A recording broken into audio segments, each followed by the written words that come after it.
against the civil rights movement. Heavy infiltration of the ranks, spread the seeds of dissension, then step back and let the blood spill.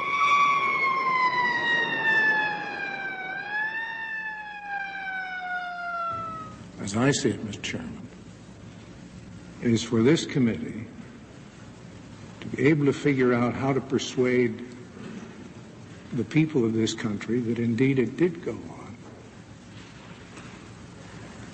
And how shall we ensure that it never happen again? But it will happen repeatedly unless we can bring ourselves to understand and accept that it did go on.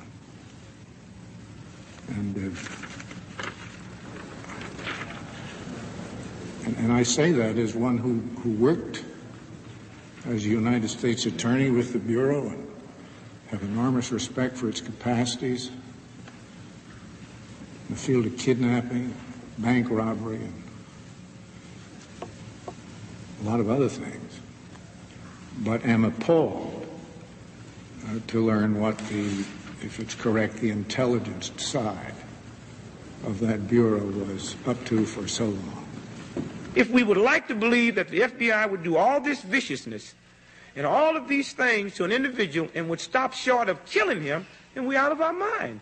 In America today, if we believe the CIA would deal with foreign assassinations and would not consider it at home, that's like saying the mafia runs crooked gambling tables in South America, but honest ones in America. It just ain't true. We've seen then how the decade of struggle ended. Many of the prominent figures like Malcolm X and Martin Luther King Jr. were assassinated amidst an intense climate of hatred that government agencies were acutely aware of. In fact, the FBI contributed to creating the climate of hate. Moreover, the assassinations themselves appear to have been facilitated by an elaborate network of government and police agencies who were watching very closely every move that Malcolm X and Martin Luther King Jr. were making, and then at the same time they disappeared just as the assassinations occurred. But those were the leaders. What about the students, the troops of the movement? Well, they too were subjected to harassment. This document that you're looking at now shows how the FBI tried to divide factions within the Student Nonviolent Coordinating Committee. And the Black Panther Party was also subjected to heavy, heavy surveillance. We knew the history of the FBI's infiltration tactics in other organizations, particularly the American Communist Party.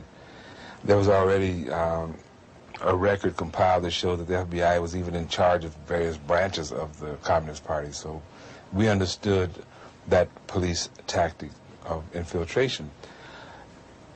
There was a situation where, in a sense, the white racism was its own victim. Like, for racist reasons, J. Edgar Hoover had not recruited black agents. He had a lot of white agents. And it takes time to train some black agents. In the meantime, those white agents, try as they might, were not able to infiltrate our ranks because the Black Panther Party did not have any white members, okay? And we relied upon people that we knew. And we kept people that we didn't know on another level. And I think this is why we didn't suffer more, put it that way, because they did catch up and start a crash program of recruiting black agents, and they very quickly filled that gap, but it took them about a year to do it. In the summer of 1978, I interviewed a man who worked as an informer for the FBI during the 1960s. His name is Darthard Perry, also known as Ed Riggs, also known as Bill Perry, also known as Othello. How were you paid? The pay was always in cash. Cash, and you would sign a card. It would go like this. A rendezvous or a drop-off point would be picked out either by yourself or the agent. You would meet the agent there, Usually it would be in a vehicle. You get in the vehicle, he would hand you the money. He would tell you first to count the money. He would tell you the amount while you counted it. If the amount was there, he would then bring out a card. On that card would be for the week of such and such. In other words, the week was dated. So-and-so has been paid the amount of. Then you would sign the card, and then the agent would sign the card. The reason for this is that if all of a sudden the IRS became very interested about where you were getting all this extra money from, you could always tell them to go back to the Bureau, and the Bureau would have your cards on file. I see. Were there such things as bonuses? Oh, yes. What were they paid for?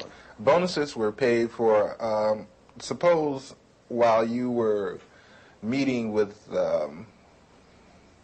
or you were at a meeting with Bobby Seals, Chulai of the Red Army happened to come to the meeting too, which is something which would be a new development. That's bonus time. In other words, a hot piece of information. Hot piece, very hot piece.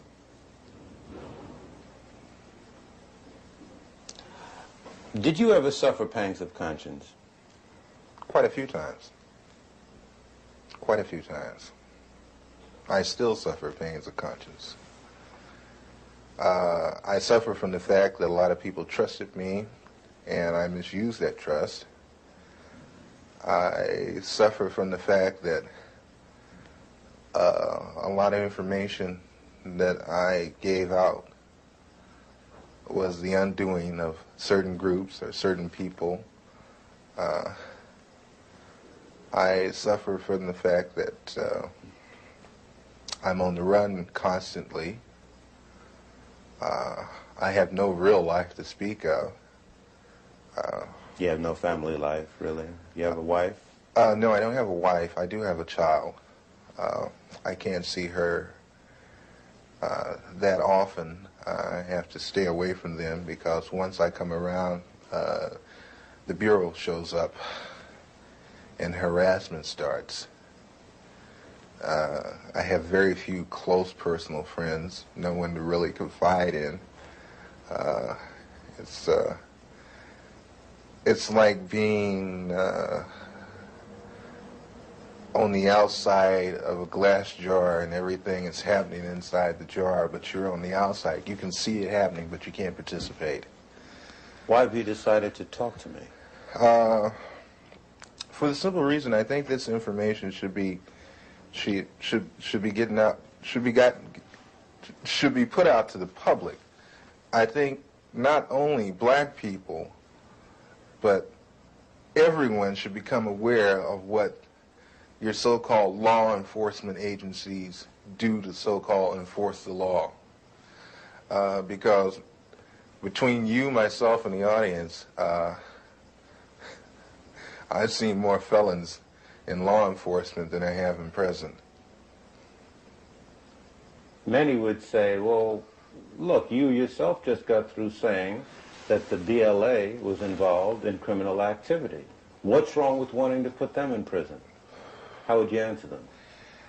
I would answer them this way. First off, we have to understand why they did what they did. But I'm not even going to go off into that psychological hoo-ha. What I'm going to say is when you become just as bad as the people that you go after, then there's nothing gained and a whole lot lost. You also were active in the infiltration of many cultural groups. Before we go into that step by step, how much research and study did the FBI engage in of black culture in the late 60s? A great amount. Give me an idea. From the thing is, they have a file on every type of magazine that blacks read. They have a file on the music. Music? Music, dance, theater, actors, comedians, you name it, man. And they would actually study these different... Yes. Oh, yes, definitely. What would they do with music? To understand the people, you have to understand the culture. To infiltrate, you have to understand. You had a lot of so-called white liberals that were infiltrating the so-called black groups using the information that they had gathered from the studies of blacks. You mean just to understand the behavior pattern of our people? Oh yeah, I can, Will Heaton could name out some jams of Miles Davis that I hadn't even heard of. He could name off some books that I hadn't even read pertaining to black culture. Do you ever see agents actually studying the music of... Yes. Yes, I've seen them going over even video portion of cultural events. The understanding, like when, okay, you have an organization like Leroy Jones' Black House. You remember that? Okay, Leroy Jones's place, which was done on the thing of tribalism. That's where I first heard the word Kintu, Mantu, Huntu, Hintu. These words of the African continuum. I learned that from an agent. He ran it down to me. They make in-depth studies of the personalities of the people they're dealing with too, culturally. It always helps when it's a thing of you can take their culture and use it against them. How large would you say an extensive collection on our culture would you say the FBI has? Would you rate it as large as a particular library, like the Schomburg Library in Harlem? Or... I would rate it better. I would rate it better, and the fact is that they go into details that we probably would overlook. Will Heaton used to meet me in different places. You know, Will Heaton, that was one of my supervising agents. There is a certain bar in the Los Angeles area where people into black cultural things met, and Will Heaton used to meet me there. And he would go into very long and tiring conversations with some very articulate brothers about culture, African culture, and Afro-American culture. Tell me about some of the cultural organizations that you infiltrated and what you did. PASLA, Mafunde, Watts Writers Workshop, which they have... The Watts Writers Workshop? Yes. Watts Writers Workshop, which was one of the oldest established black writers' workshop. That place was burned down. Yeah. The Bureau had it burnt down. How do you know that? I know because I participated. I did the arson. You burned down the Watts Writers Workshop? Yes. Why did they want it to go? At the time, funding had been cut to the workshop, had been cut out, but it looked like there was a possibility of a grant being given back to the workshop. And if there was no theater, there would be no grant. How did you do it? 2 cans of kerosene, Purex bottle, gasoline, and a flare, highway flare. Why didn't you use more sophisticated stuff? Oh, no. No. You're never overly sophisticated. It's too obvious. This way you make it look like, maybe somebody in the neighborhood that got kicked out of the theater at one time got mad and came and burned the damn theater up, that kind of thing. But you were involved in this theater? I mean, did it get to you at all what you were... Hey, man, that got to me a great deal. I love that theater. I built the stage. You built the stage? Oh, yeah. When I got to the workshop, the stage that had been, the original stage that had been built needed an extension on it. The original part of the stage was in terrible condition. They had no lighting system. I put the lighting system in myself. I put the stage in myself. And that was a stage, man. And that was a theater. It's a nice theater. Who was the director of that workshop? Harry Dolan. Harry Dolan. Some very, very well-known artists supported that workshop, gave money to it. Some very well-known artists came out of the Watts Writers Workshop. You know, Glenn Tubman, Yaphet Kotto,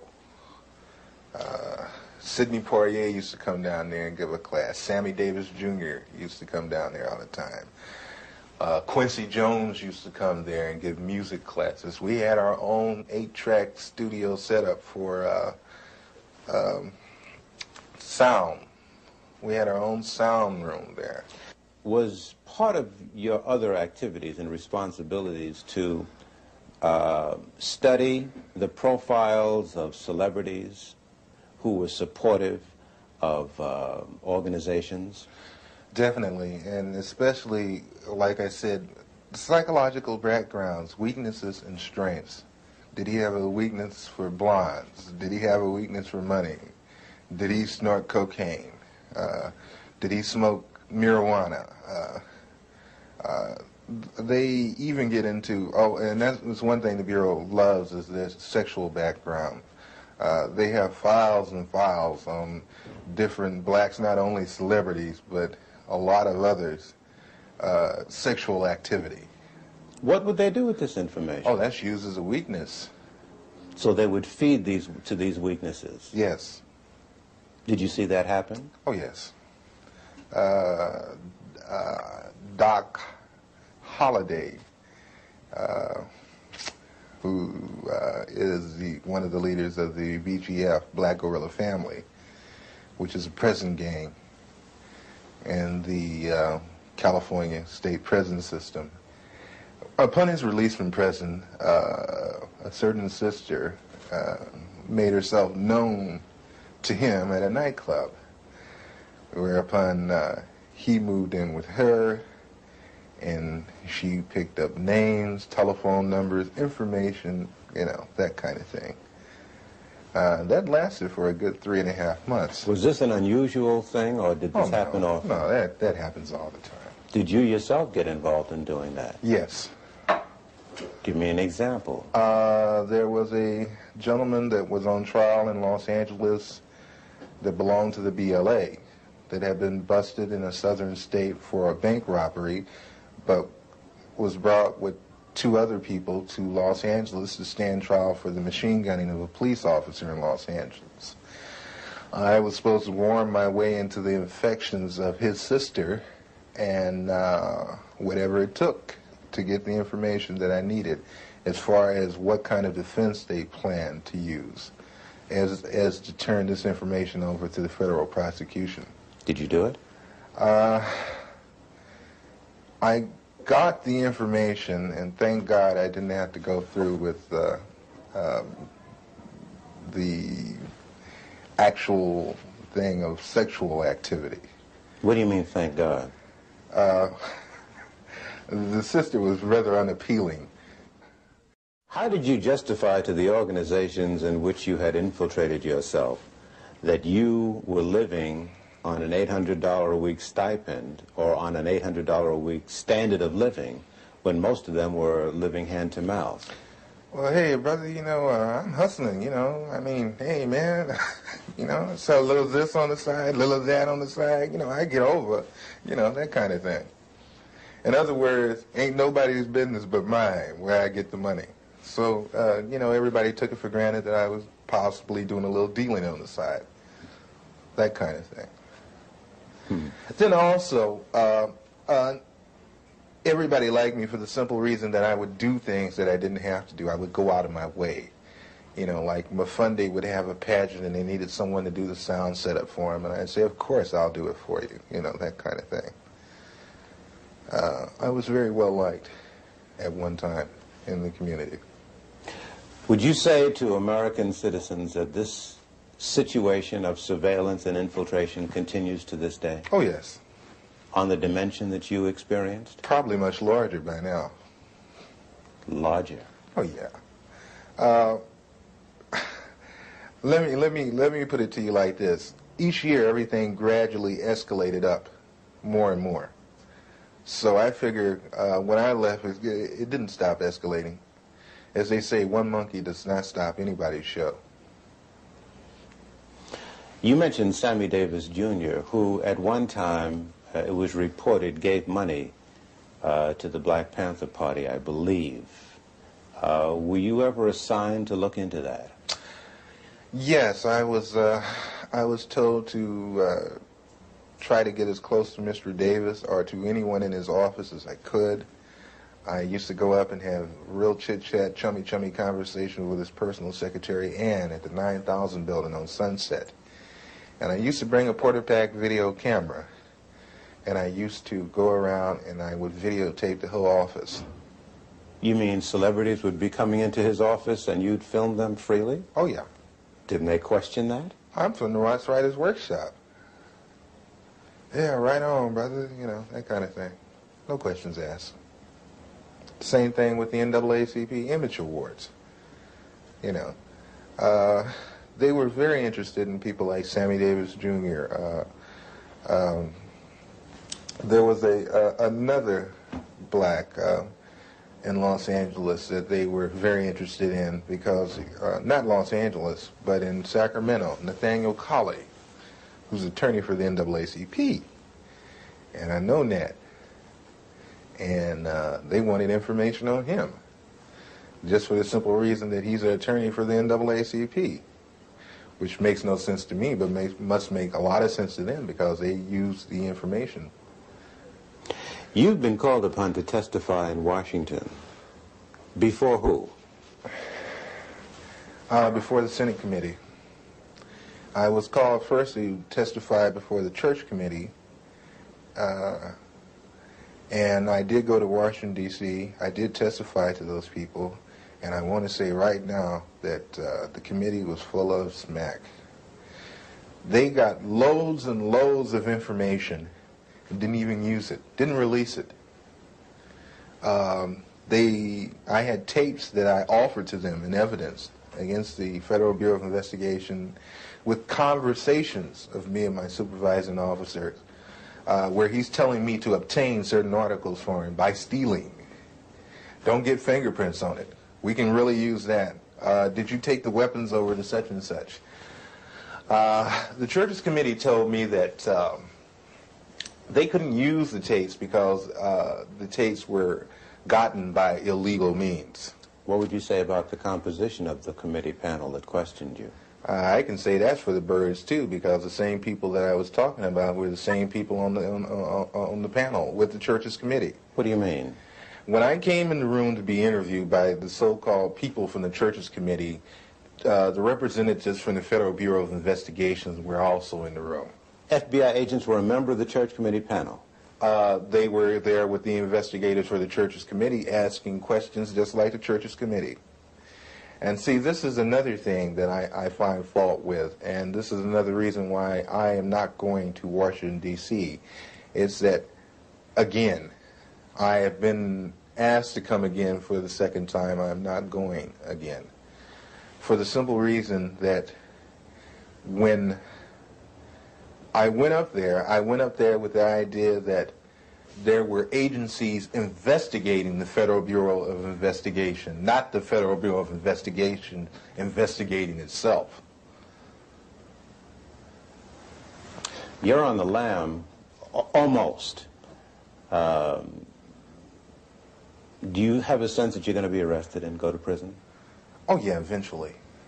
Eventually, when things come to a head, it has to. It has to be that way. No other way around it. What would you say to citizens who sit and listen to what you've said and have a sense of frustration and helplessness? There are some agents, the old line agents, that disagree with the tactics that were used during the so-called COINTEL period. But one thing I don't want us to jump off of is that people always talk about, they're talking about COINTEL now so heavily. I'm not talking about COINTEL, I'm talking about a thing called BD, which was better known as Black Desk.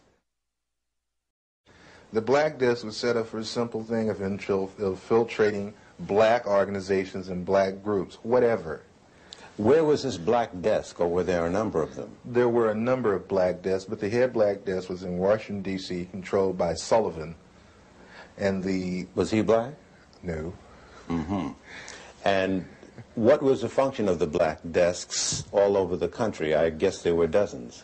The function of the black desk was to monitor activity, social unrest, revolutionary groups, cultural groups, and such in the black community. And feed it into this central desk. And it still exists? As far as I know, yes. We've seen a number of investigations into the assassination of Martin Luther King. We've seen an extended police trial of the assassination of Malcolm X.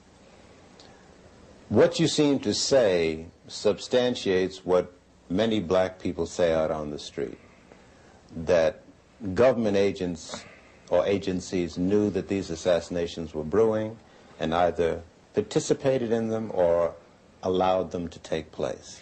It would behoove black people, it would behoove all people, really, to question so-called the cut and dry one lone assassin theory.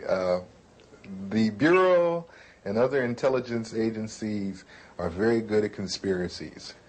They are very good at setting people up to be killed. They are very good at making innuendos so the person will be killed. City police don't know about it because they have policemen in there. They don't let black people form anything without some policemen in there. And while I was in the black Muslim movement, over the black Muslim movement, many of the police who were sent to infiltrate us, they're black, would tell me, say, look, I'm a cop, but I have to come. They would tell me. I knew the Muslim movement was full of police. So don't you think anything is going down that they don't know about. The only thing that goes down is what they want to go down. And what they don't want to go down, they don't let it go down. Something else was used against the students that drove the final nails into the coffin, killing the movement. What stopped it, of course, almost dead in its track, and not by any accident, was a widespread and deliberately organized widespread use of drugs.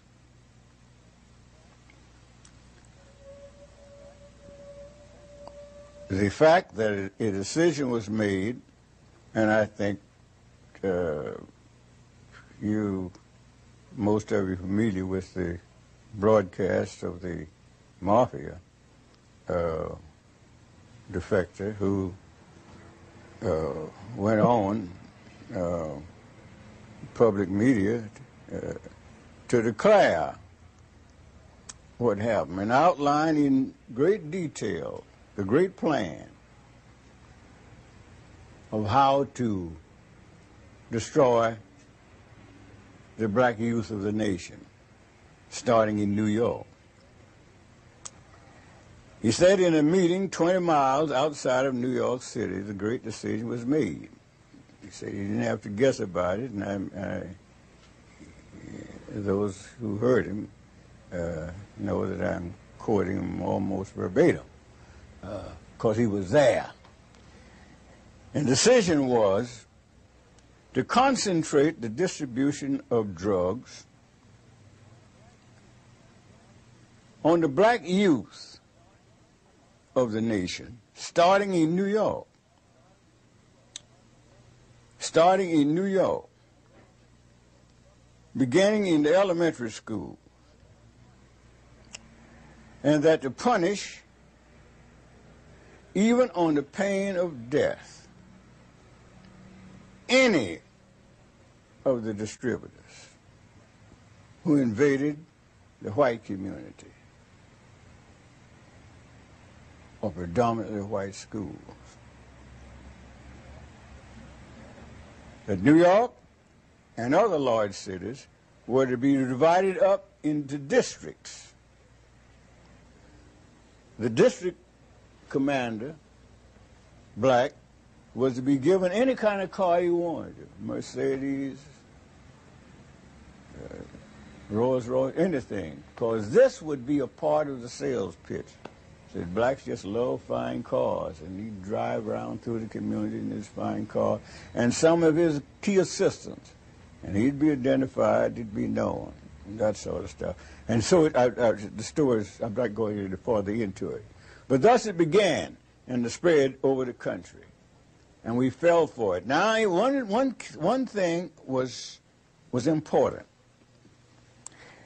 that the thing to attract the blacks, more than any other thing, more than the drug itself, but to spread the word, have a number of key young people in it, and to spread the word that this is the end thing. So that'll get them. Just say it's the end thing, and they'll brave the fires of hell to be a part of the end thing. So that's our story of the decade of struggle. We put together this film to pay particular homage and tribute to the extraordinary young people of that era. And we give the story to our young people of today in particular, in the hope that they'll stop and think about much of the negativism that they're caught up in nowadays, and try to understand why. I've been in the storm so long. I've been in the storm so long, children. I've been in the storm so long. Oh, give me a little time to pray. I've been in the storm so long. I've been in the storm so long, children. I've been in the storm